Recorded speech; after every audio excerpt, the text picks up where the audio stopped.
This is just me cutting the audio.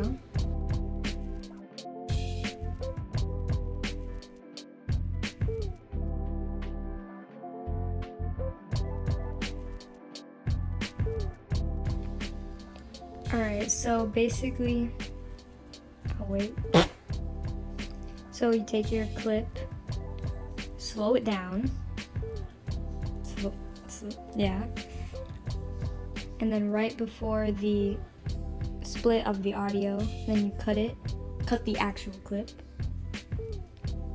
and then speed it up. Oh, well, I'm doing it again for your child. And then you speed it up.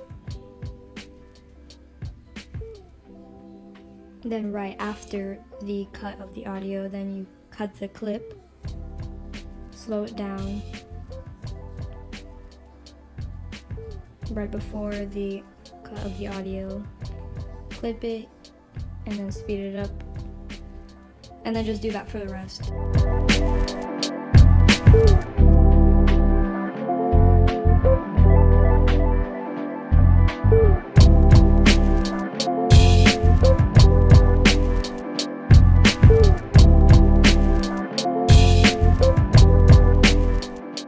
A lot of people told me that their speed control bar didn't look like this.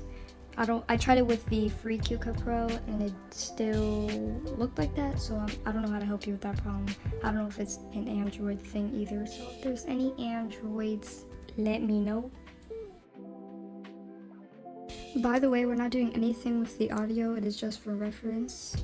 So what I'm doing here, I'm speeding it up, and then right after the audio beat, split it, slow it down, right before the audio beat, split it, speed it up,